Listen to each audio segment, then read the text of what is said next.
Viridian, the Green Guide, written by Clouds, read by Distracted by Books. Chapter 64, Endeavor. Izuku was worried. It was bad enough that Endeavor was missing, but his disappearance had emboldened all the local criminals. For some reason, it seemed like they thought that since Endeavor was off the streets, no other heroes were going to be around to catch them. It was stupid. But then again, most of the criminals Izuku caught weren't really known for being smart. He'd even decided to go out a few hours earlier than he usually did tonight to help out with the increased workload. He zip-tied yet another criminal, bowing to the cashier of the convenience store that the woman had been trying to rob, and rushing out the door. He hopped up onto the rooftops and started scanning for movement, checking the alleyways he knew attracted muggers the most, and was just wondering if he'd somehow missed something when he was startled by a brilliant orange light flaring in the distance. He stopped in shock, feet frozen to the rooftop as the wall of flame grew brighter. Smoke starting to rise and block some of the light as Izuku watched. He wasn't close enough to hear anything, but he knew that people were screaming. They hadn't been fast enough. Endeavor was back. Izuku instinctively started running toward the commotion before his brain caught up and he stumbled to a stop. He'd promised Eraserhead that if Endeavor showed up, he'd run in the opposite direction. He'd promised Kaminari that he wouldn't abandon him. He'd promised himself that he wouldn't use vigilantism as a way to die anymore. But hadn't he also promised to protect people when he became a vigilante? Hadn't he basically promised the heroes that he'd help out when they weren't enough? Based on the size of those flames, Endeavor had been modified, or at least drugged, to make his quirk stronger. He knew that every hero, even remotely close, would be called in, but the last berserkers they'd faced had been capable of destroying city blocks. Filled with determination, Izuku started running again. He'd stay out of sight and wouldn't get anywhere near Endeavor. But if he could help evacuate, then the real heroes could focus on fighting. He'd be able to keep all his promises. He ran across the rooftops until he had a good vantage point of one of the burning buildings. It was a business building, the kind with floor-to-ceiling windows that were starting to be backlit from the flames. There didn't seem to be too many people left in the building, but those that were there were focused on the windows, which meant that the fire must be blocking the stairs. Izuku could see Rocklock on the ground below the building, so he grabbed his slingshot from his tool belt and started shooting out the windows. The first one shattered with a satisfying crash, and Rocklock didn't waste any time using his tiles and debris to make a staircase to the window and get the people down.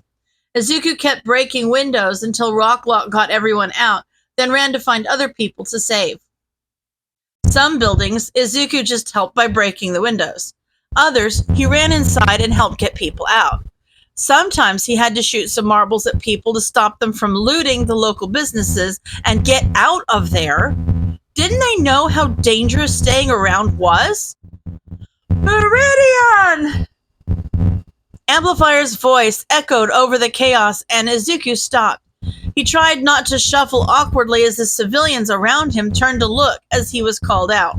He couldn't see Amplifier, and if she was using her quirk to talk to him, she probably didn't know exactly where he was either.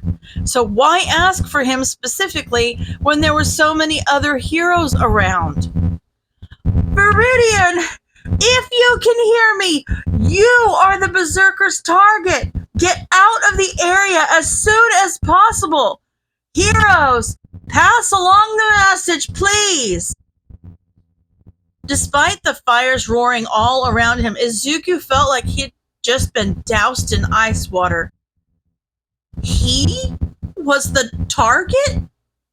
Izuku realized he'd started hyperventilating and forced himself to take a deep breath. This wasn't good. Amplifier had referred to Endeavor as a berserker, which gave a good indication of his power level, and if Izuku was his target, he probably wouldn't stop his rampage until he either passed out or got what he wanted. Izuku should take off his hoodie and go home as fast as he could and let the heroes take care of the situation. But the last time Endeavor had been involved in a berserker attack, 13 people had died, and he'd been the hero in that situation.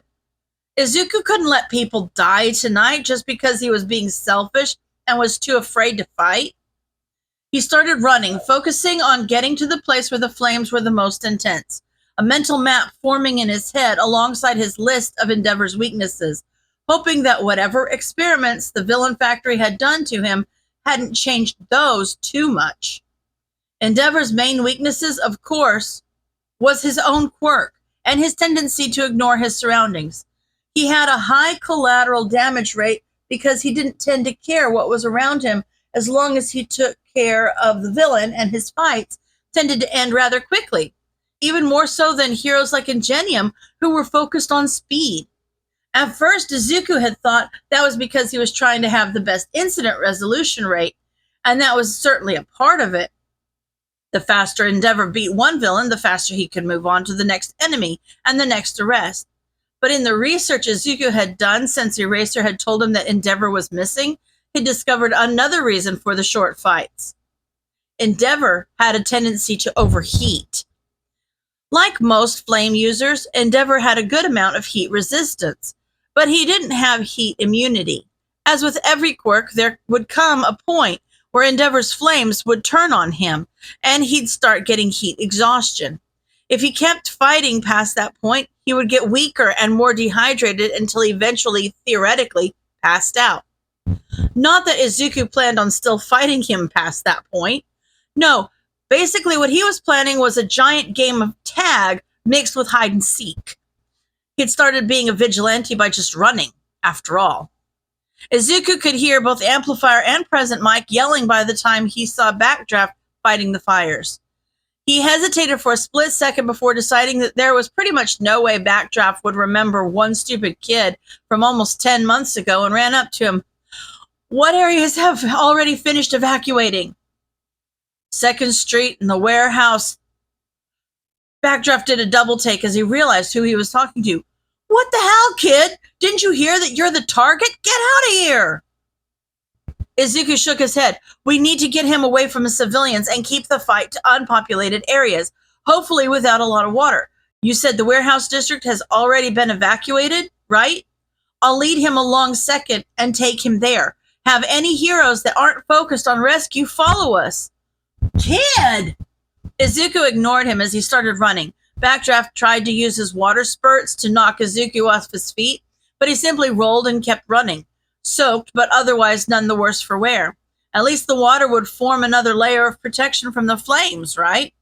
He skidded to a stop as he rounded a corner and the main fight came into view. A small group of heroes was fighting Endeavor, but they couldn't get close to him because his flames were just too hot.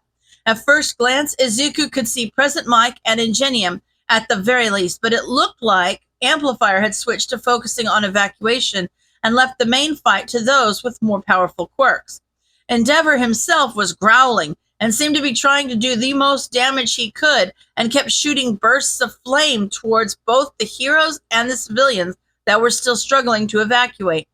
Considering how quickly Endeavor kept running toward them, Izuku took a deep breath as he loaded a marble into his slingshot. Mom, Kaminari, Izuku whispered softly to himself, I'm sorry, I know it's risky, but I'll find a way to come home to you. I promise. End of chapter.